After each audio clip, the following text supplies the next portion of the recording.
what a far cry to the great 19-ton clipper ships that now ply the airways of the southern hemisphere. Aboard these giant flying boats, largest airliners in the world, in addition to Uncle Sam's airmail, go some very unusual cargoes. Everything, books, and even baby chicks.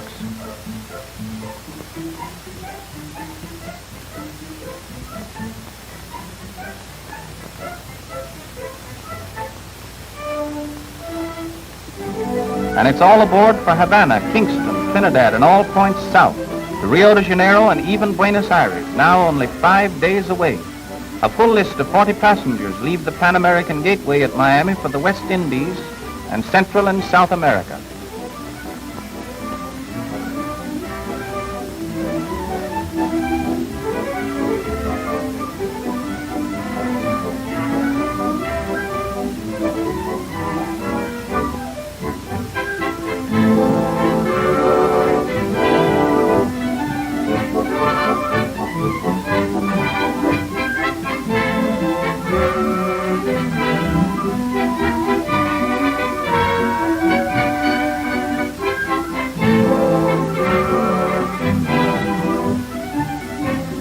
In a few minutes, the magic skyline of Miami slips beyond the horizon.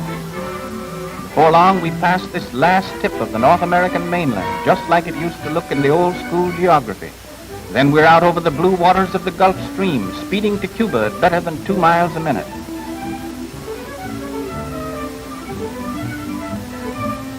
It's hard to believe we're aboard an airplane when we roam around this luxurious clipper ship with its 50-foot aisle.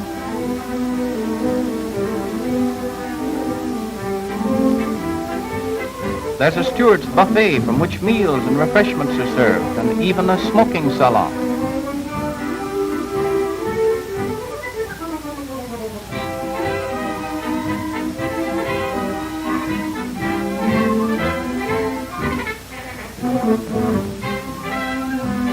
In scarcely an hour and a half, we make a journey which by steamer takes a full day. And we soar on while our radio keeps us in constant touch with the great network of ground stations, from which radio compasses keep our giant clipper ships spotted at all times.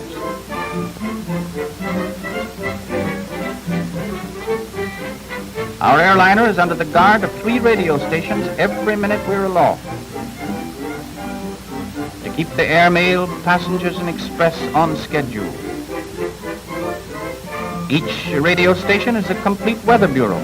Exact details of all conditions ahead and behind are relayed to pilots on the wing every few minutes. We're above the lovely bay in the city of Port-au-Prince, Haiti's famous capital. And here's the old French cathedral built in the days of Napoleon.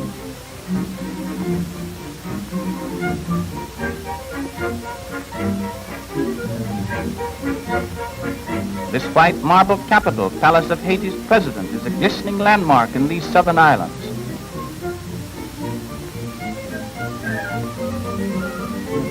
Just 5 brief hours as the airmail flies, and we're in this unique capital of a mystic land. Here are sights and sounds unmatched on the face of the globe.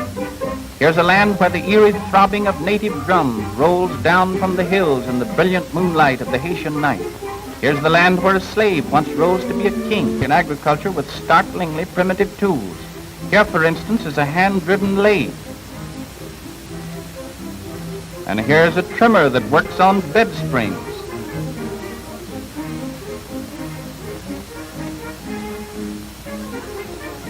It has been the same from father to son through the centuries. Yet aided by such primitive methods, Haiti sells $50 million worth of manufactures, hardwood, coffee, sugar, and other products to the world every year. The cutting of this hardwood log represents a full day's work for both men and the superintendent. Before this log is half sawed through, a flying clipper ship will be halfway to the southern continent. In 5 brief hours from Miami, our giant clipper ship has spanned the 800 miles to Port-au-Prince, Haiti. And we're off for Santo Domingo, first of the white man's capitals in America and the beginning of the Spanish Main. Beyond Port-au-Prince, we fly directly over the historic citadel of Haiti's Black King Christophe, built on the very peak of a mountain. In less than 20 minutes, we have crossed all eastern Haiti, and beyond our window lie the chalk cliffs of Santo Domingo, which so often sheltered the brave sailing craft of Columbus.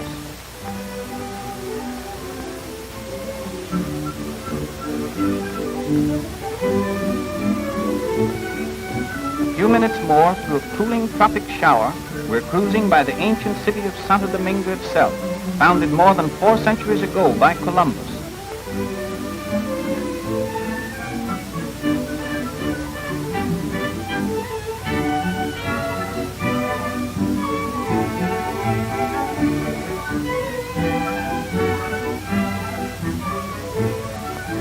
This is the river into which his ships of discovery sailed and on whose banks he built the city destined to become the gateway to a new world. The tree to which Columbus tied his flagship still stands along the riverbank.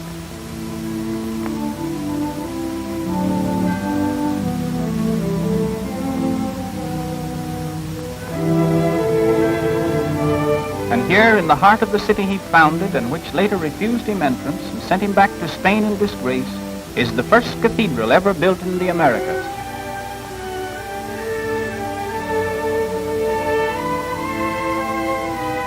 Within this old church, filled with priceless treasures, the cradle of America's history, lie the mortal remains of the great discoverer.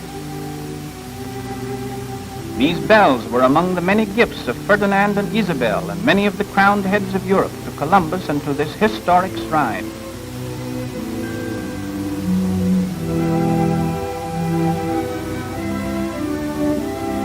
And here are the ruins of the castle of Diego Columbus, son of the discoverer, who lived to govern the city his father built.